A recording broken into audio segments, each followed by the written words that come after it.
বিশিষ্ট ব্যবসায়ী রহমান গ্রুপের পরিচালক ও মৌলভীবাজার পৌর বিএনপির নবনির্বাচিত সাধারণ সম্পাদক মনোয়ার আহমেদ রহমানকে সংবর্ধনা দেয়া হয়েছে।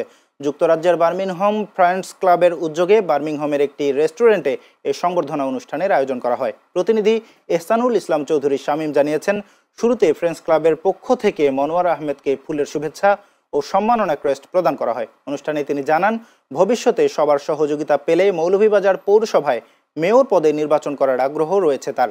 ফ্রেন্ডস ক্লাবের সাধারণ সম্পাদক আব্দুর রব চৌধুরী সুমনের সভাপতিত্বে এবং ওয়েলস স্পোর্টিং ক্লাবের সাধারণ সম্পাদক আব্দুল হামিদের সঞ্চালনায় অনুষ্ঠানে বক্তব্য রাখেন বিয়ন্ড টিভি ইউকের head of programs Riyad Ahad, Birmingham Bangla press ক্লাবের সাধারণ সম্পাদক জয়নাল ইসলাম, আই1 টিভি ইউকের প্রতিনিধি লোকমান হোসেন কাজী সহ অনেকেই।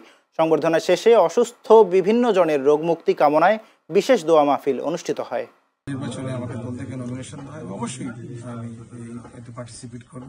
আমি যাতে মানুষের জন্য কাজ করতে চাই। যে আমাদের এলাকায় কৃতি সন্তানকে নিয়ে আমরা বসতে পেরেছি, সম্মিলিত করেছি।